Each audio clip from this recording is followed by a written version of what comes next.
دکھائی دے رہی ہے؟ تھوڑا سا مطلب دکھائی دے رہا لیکن پڑھنے میں نہیں آ رہا. آپ پڑھ دیں ادھر سے آئے. جی آپ پڑھ دیجیے. اللہ سبحانہ وتعالیٰ نے فرمایا وَيَعْبُدُونَ مِن دُونِ اللَّهِ مَا لَا يَضُرُّهُمْ وَلَا يَنفَعُهُمْ، وہ عبادت کرتے ہیں اللہ کے علاوہ اوروں کی جو نہ انہیں نقصان پہنچا سکتے ہیں نہ فائدہ پہنچا سکتے ہیں.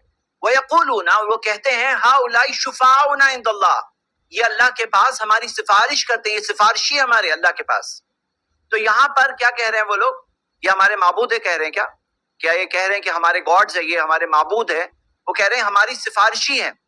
تو یہاں پر جو ان کا کہنا ہے کہ اگر خدا کہہ کر پکارو، گاڈ کہہ کر پکارو تو غلط ہے، یہ تو سفارشی کہہ کر پکار رہے ہیں، جیسے آپ بھی سفارشی کہتے ہیں کہ سفارش کرتے ہیں. اب کوئی اگر مثال کے طور پر کوئی کہے کہ میں پیڑ کو پکارتا ہوں لیکن دینے والا اللہ ہے، دینے والا اللہ ہے، میں پیڑ سے کہوں کہ مجھے اولاد دے دو، تو کیا یہ شرک ہے یا نہیں؟ آپ کیا کہیں گے؟ میں ان سے کہہ رہا ہوں اگر وہ کہے دینے والا اللہ ہے لیکن میں پیڑ کو پکار رہا ہوں، پتھر کو پکار رہا ہوں، تو کیا یہ شرک ہوگا؟ نہیں ہوگا.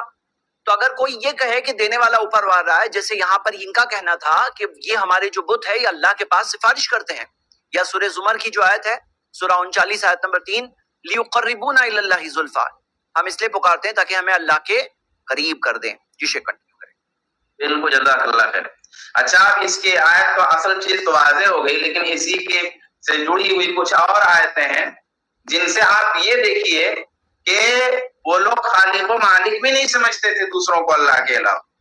یعنی خالق بھی سمجھتے تھے اللہ ہی کو، مالک بھی سمجھتے تھے اللہ ہی کو، حقیقی مددگار بھی سمجھتے تھے اللہ ہی کو، معبود بھی سمجھتے تھے اللہ ہی کو. وَلَئِنْ سَأَلْتَهُم مَّنْ خَلَقَ السَّمَاوَاتِ وَالْأَرْضَ وَسَخَّرَ الشَّمْسَ وَالْقَمَرَ لَيَقُولُنَّ اللَّهُ فَأَنَّىٰ يُؤْفَكُونَ. کہ بھائی ان سے آپ پوچھئے کہ آسمانوں کس نے پیدا کیا، زمین کس نے پیدا کی، سورج کو کس نے مسخر کیا، چاند کو کس نے تابع کیا، تو وہ ضرور کہیں گے اللہ. اچھا، اس میں بھی یہ کہ اگوان بھگوان بھی نہیں، یعنی سیدھا سیدھا اللہ، سیدھا سیدھا لفظ اللہ. جو لفظ اللہ ہم بولتے ہیں، جو لفظ اللہ قرآن میں، جو لفظ اللہ حدیث میں، وہ وہی لفظ وہ بولتے تھے، اسی لفظ کے ساتھ، اسی نام کے ساتھ اللہ کو مانتے تھے. یعنی وہ گاڈ کا لفظ کے ساتھ نہیں، بھگوان کے لفظ کے ساتھ نہیں، ایشور کے لفظ کے ساتھ نہیں، بلکہ لفظ بھی اللہ، یعنی لفظ اور معنی دونوں تو مانتے تھے وہ. اور اللہ تبارک و تعالیٰ نے یہاں پہ اقرار کیا ان کے اس ماننے کا. تو آپ دیکھیے نا کہ ان کو صرف یعنی یہ نہیں کہ ان کو خدا نہیں سمجھتے تھے اپنے معبودوں کو، بلکہ اللہ کا وہ عقیدہ صاف ستھرا رکھتے تھے جو عقیدہ ہے. لیکن اللہ تبارک و تعالیٰ نے کیا کہا کہ بھائی یہ کہاں بھٹکے جا رہے ہیں. اور اس معنی کی بہت ساری آیتیں سورہ عنکبوت آیت نمبر 63 میں ہے، سورہ لقمان آیت نمبر 25 ہے، سورہ زمر آیت نمبر 38 ہے، سورہ زخرف آیت نمبر 9 ہے، بہت ساری آیتیں. اب یہاں جو دھوکہ ہوتا ہے، یہ دھوکہ کیا دیتے ہیں، یہ ہمارے ناظرین اور سامعین بہت دھیان سے اس کو جو ہے سنیں گے کہ کہتے کیا ہیں کہ بھائی جب بھی ہم رسول کے زمانے میں کلمہ کے منکر مشرکین کا شرک بیان کرتے ہیں اور اس شرک کی روشنی میں کلمہ پڑھنے والے جو شرک کرنے والے ہیں ان کا شرک جب سمجھاتے ہیں، یعنی کمپیریزن کرتے ہیں، مقابلہ کرتے ہیں کہ بھائی دیکھیے یہ مشرکین مکہ ہیں، یہ ان کا شرک تھا، یہ اس کی حقیقت تھی، اور ادھر یہ ہمارے کلمہ پڑھنے والے بھائی ہیں اور یہ ان کا شرک ہے اور ان کی حقیقت ہے، دیکھیے دونوں ایک ہیں اور بالکل ایک دکھتا ہے. تب یہ لوگ کہتے ہیں کہ یہ دیکھیے انہوں نے اللہ کے انبیاء کو، صالحین کو، صدیقین کو، شہداء کو، اولیاء کرام کو بت اور پتھر بنا دیا. بھائی وہ لوگ تو بتوں کی عبادت کرتے تھے نا، پتھروں کی عبادت کرتے تھے. ہم تھوڑی بت پوچھتے ہیں، ہم تھوڑی پتھر پوچھتے ہیں، تو ہمارے اور ان میں فرق ہے. یہ چیز الگ ہے، وہ چیز الگ تھی. تو صاحب ایسا معاملہ نہیں ہے، ایسا مسئلہ نہیں ہے. وہ لوگ بھی جو یعنی مشرکین تھے، اس حوالے سے دو باتیں پیش نگاہ رکھنی ضروری ہیں. ایک بات تو یہ ہے کہ عبادت کی ہر قسم صرف اللہ ہی کا حق ہے، وہ کسی کو بھی دیجیے ظلم کہلائے گا، نتیجہ کے لحاظ سے کوئی فرق نہیں. یعنی عبادت اللہ کا حق ہے. جب عبادت اللہ کا حق ہے تو اللہ کا وہ حق کسی پتھر کو دیجیے تب بھی ظلم ہے، کسی انسان کو دیجیے تب بھی ظلم ہے، کسی نیچے درجے والے کے انسان کو حق دے دیجیے تب بھی ظلم ہے، کسی اونچے درجے والے انسان کو حق دے دیجیے تب بھی ظلم ہے. ایسا تو ہے نہیں نا کہ مثال کے طور پہ 10,000 روپے رکھے ہوئے ہیں اور وہ 10,000 روپے آپ کے ہیں اور وہ 10,000 روپے میں آپ کو ضرورت ہے، یعنی صرف حق کے مسئلے میں مثال ہے، حق کے مسئلے میں، باقی یہ اللہ تبارک و تعالیٰ سے مثال نہیں ہے۔ تو وہ 10,000 روپے ہم چاہے تو پھینک دیں، چاہے کسی کو دے دیں، چھوٹے کو دے دو، بڑے کو دے دیں، کہیں بھی کر دیں، کیا نتیجہ اس کا ہوا کہ ہمارا جو حق تھا وہ دوسرے کو چلا گیا۔ تو اصل نتیجے کے اعتبار سے تو کوئی فرق نہیں ہے کہ عبادت اللہ کا حق ہے، چاہے آپ پتھر کو حق دیجئے، چاہے ولی کو حق دیجئے، حق تو اللہ کا آپ نے دوسرے کو دے دیا۔ یہ پہلی بات۔ دوسری بات یہ ہے کہ مشرکین محض پتھروں اور مورتیوں کی عبادت کرتے تھے، ایسا نہیں۔ دراصل ان مورتیوں اور پتھروں کے پیچھے ان کی محبوب اور پسندیدہ شخصیات ہوتی تھی، ان کے کانسیپٹ میں، ان کے تصور میں۔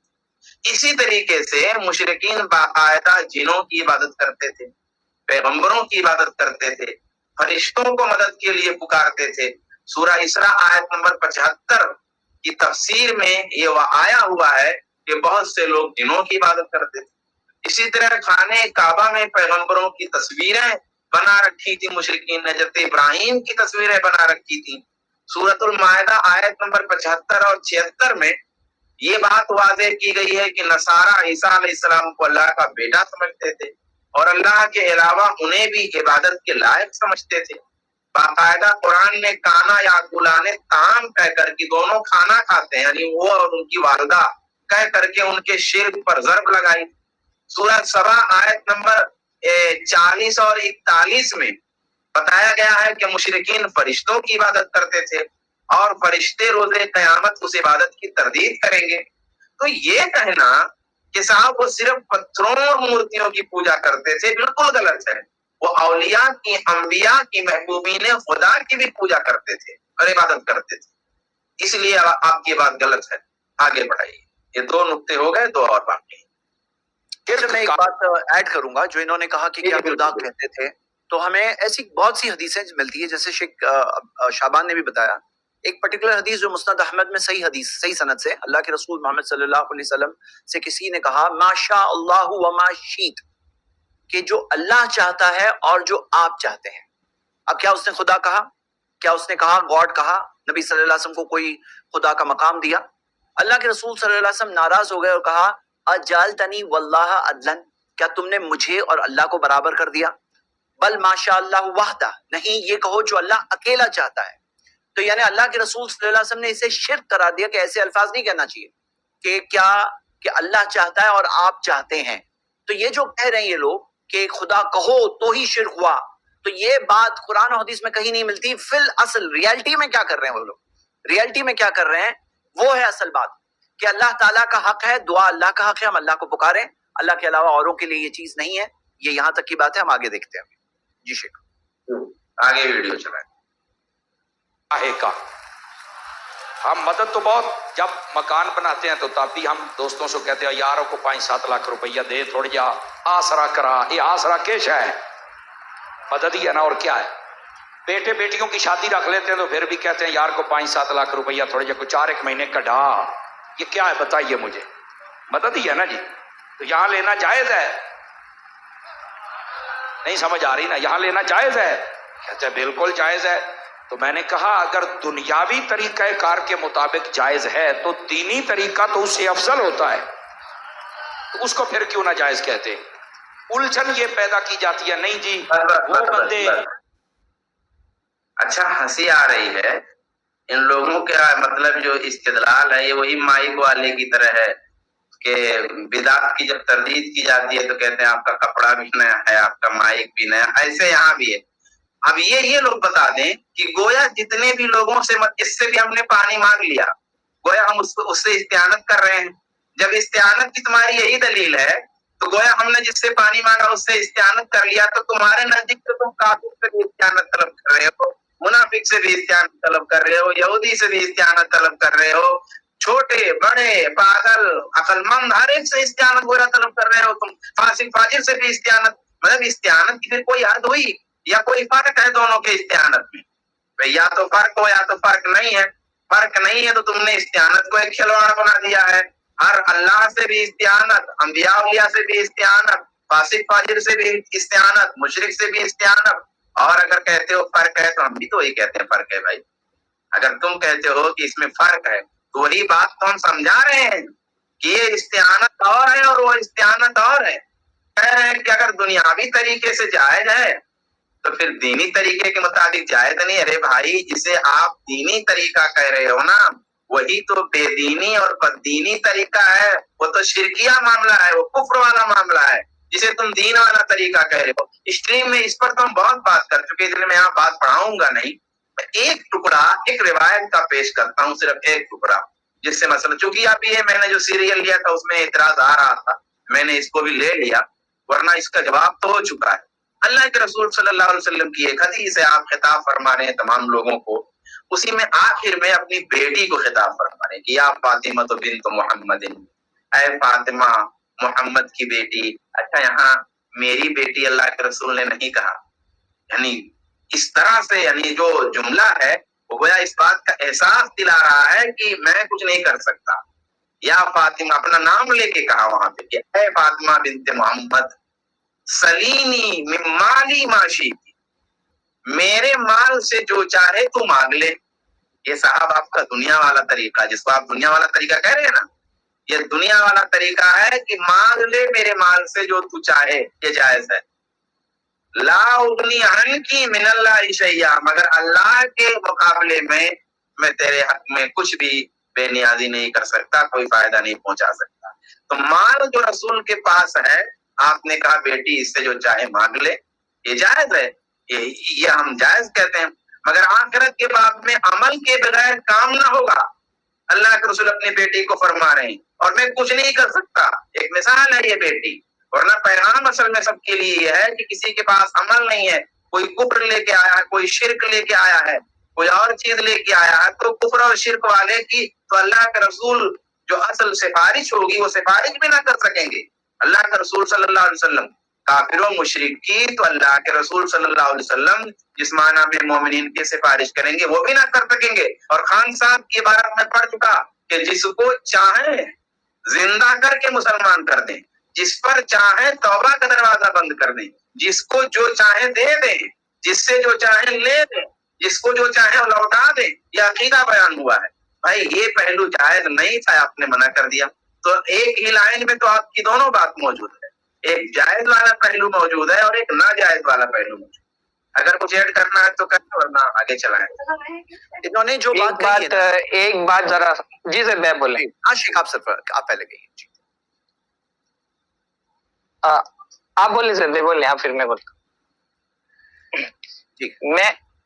میں اصل میں یہ کہنا چاہ رہا تھا نا کہ یہ جو بات انہوں نے کہی ہے کہ اللہ تعالیٰ بندوں کے ذریعے سے مدد، آپ بولیں سر، میں بولتا ہوں. جو انہوں نے ڈیفینیشن دیا، سیم ڈیفینیشن جو انہوں نے کہا نا کہ بھائی کیا دو لوگوں سے مدد نہیں مانگتے، سارے وہی مثال دو. اور پھر کوئی بت پرست، کوئی شرک کرنے والا، وہ جو بت بھی تھے نا مکہ کے مشرکوں کے بت، وہ نیک لوگوں کی مورتیاں تھی. پہلے کے نوح علیہ السلام کے قوم کے زمانے کے جو نیک لوگ تھے، صحیح بخاری کی حدیث سے ہمیں پتہ چلتا ہے وہ نیک لوگوں کی مورتیاں تھی. سیم آپ نے جو بتایا وہی ڈیفینیشن وہ لوگ دے کر کے کہیں ہم ان سے مانگ رہے ہیں اور یہ ہمارے سفارش کرنے والے ہیں. تو پھر اسی سیم یہی جملے جو انہوں نے کہا وہی جملے کے حساب سے کیا ہو جائیں گے، وہ لوگ بھی صحیح ہو گئے. پھر آپ ان کو کیسے غلط کہہ سکتے ہو؟ پھر آپ یہ کیسے کہہ سکتے ہو کہ وہ لوگ غلط ہم صحیح، وہ لوگ غلط وہ شرک کر رہے ہیں اور ہم لوگ غلط نہیں کر رہے ہیں. اگر غلط نہیں ہے تو وہ لوگ بھی غلط نہیں، اگر صحیح ہے تو دونوں صحیح ہے اور غلط ہے تو دونوں غلط ہے.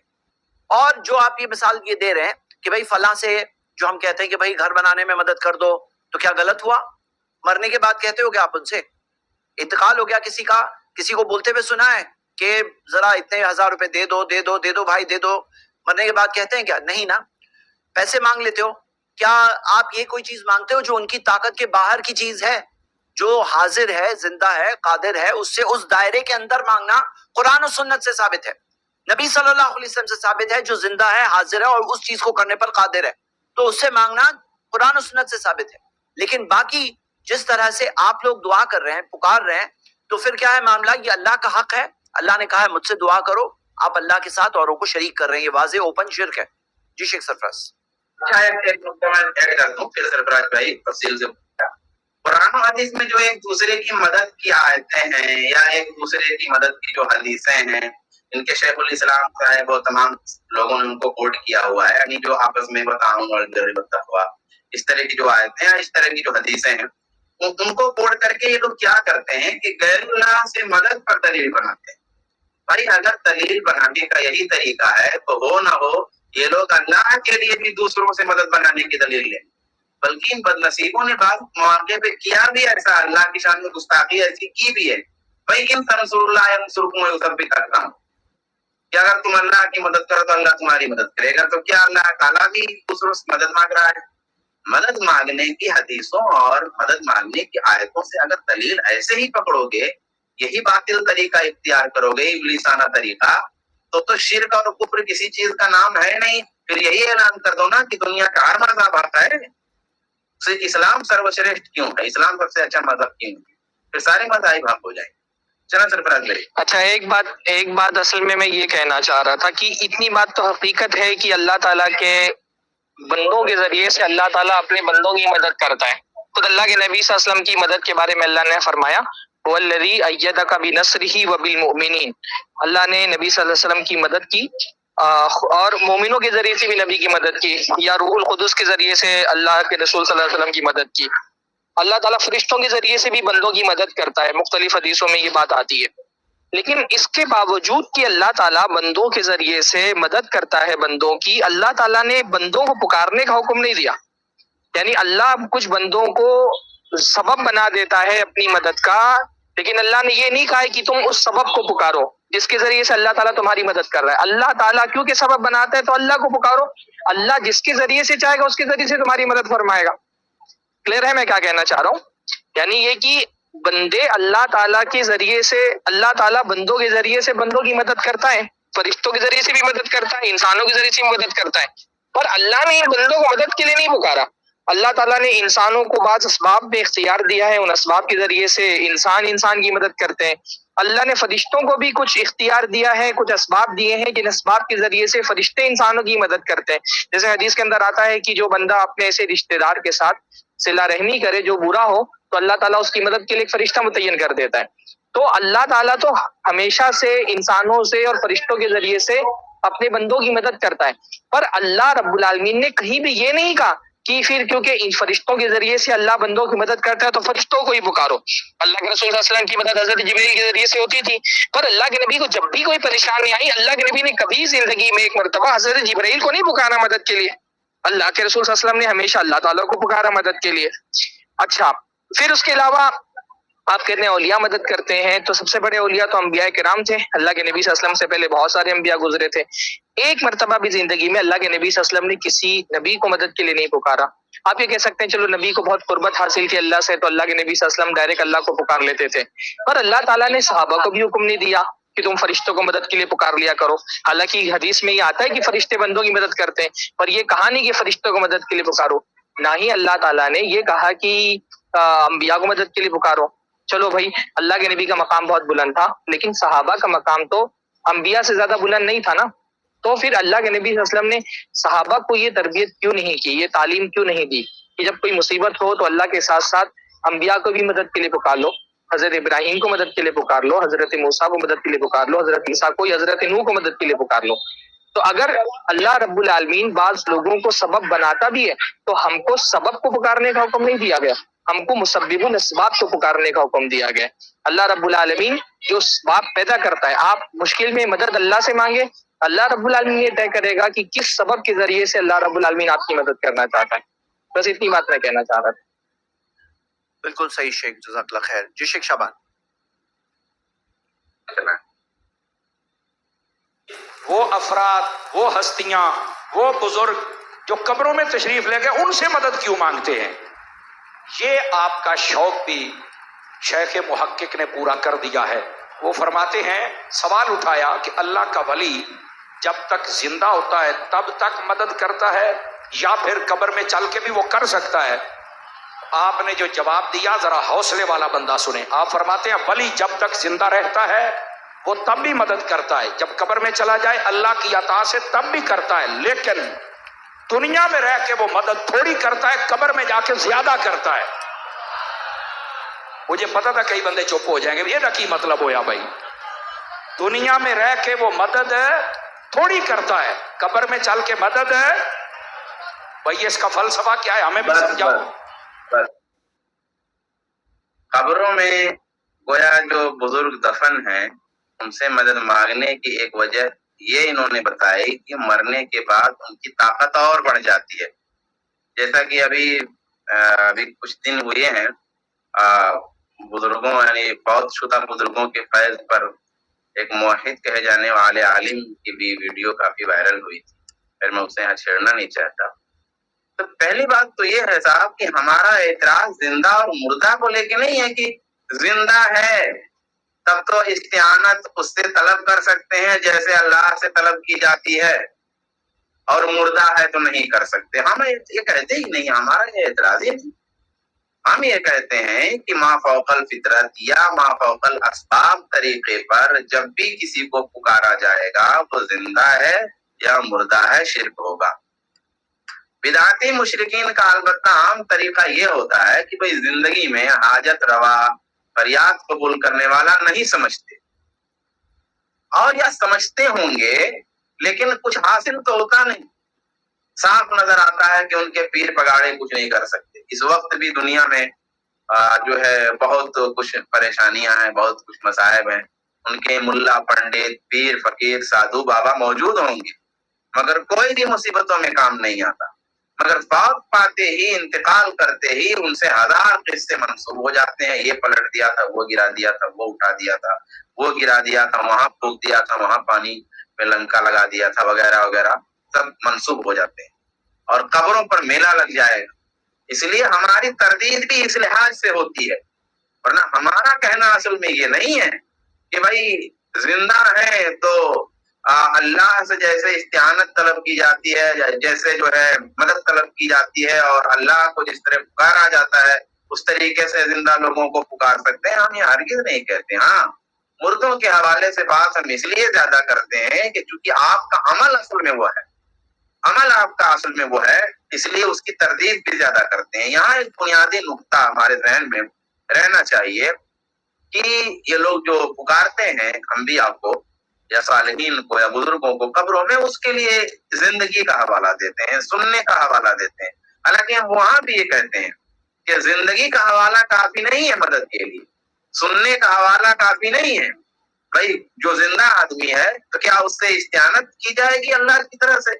کیا جو سن سکتا ہے اور دیکھ سکتا ہے اس سے اللہ کی طرح اسے پکارا جائے گا؟ ہرگز نہیں، اللہ کی طرح اسے نہیں پکارا جائے گا۔ تو بھائی قبروں میں انبیاء کرام اور دیگر صالحین کی زندگی کا جو مسئلہ ہے، حالانکہ ہمارا جو ہے مسئلہ زندگی پر ڈیپینڈ نہیں ہے یا سننے نہ سننے پر ڈیپینڈ نہیں ہے، لیکن پھر بھی جو زندگی کا مسئلہ ہے بھی آپ جو کہتے ہیں وہ برزخی زندگی، وہ دنیا کی زندگی کی طرح ہمیں زندگی نہیں ہے، وہ برزخی زندگی ہے، وہ زندگی پردے میں ہے۔ ہاں، جو برزخی زندگی ہے، جو دنیا سے ہٹ کر کے زندگی ہے، پردے میں جو زندگی ہے، اس زندگی کے درجات ہوتے ہیں، مراتب ہوتے ہیں۔ مثال کے طور پہ برزخی زندگی جو انبیاء کرام کو حاصل ہے، جو شہداء کو حاصل ہے، وہ دوسرے لوگوں کو حاصل نہیں ہے۔ جو رسول گرامی کو برزخی زندگی حاصل ہے وہ دوسروں کو حاصل نہیں ہے، لیکن وہ زندگی دنیاوی زندگی کی طرح نہیں ہے، ہرگز نہیں۔ بعض اوقات مردوں کے سننے کا تذکرہ حدیث میں موجود ہے، انبیاء کے سننے کا ذکر موجود ہے، لیکن وہ سننا بھی ان کا برزخی سماعت ہے۔ پردے میں برزخ میں جو سنتے ہیں وہ الگ چیز ہے، سننا دنیا کا جو سننا ہے وہ الگ ہے، اسے دنیا کے حالات پہ قیاس نہیں کر سکتے۔ لیکن یہ سب کچھ ہونے کے بعد سننے سے استغاثہ کا جواب نہیں ثابت۔ اگر آپ انبیاء کو دنیا کی طرح زندہ کہیں، دنیا کی طرح سننے والا کہیں، کچھ بھی کہیں، لیکن اس سے یہ نہیں ثابت ہوتا کہ وہ ان سے استغاثہ کیا جائے گا، ان کو پکارا جائے گا، ان سے استعانت کی جائے گی، اس سے بات ثابت نہیں ہوتی۔ اور یہ چیز جو آپ کہہ رہے ہیں کہ ان کی طاقت زیادہ ہو جاتی ہے، طاقت کم ہو یا زیادہ ہو، ہم اس لیے بحث ہی نہیں کرتے۔ ہم یہ کہتے ہیں کہ اللہ کے سوا کسی کو بھی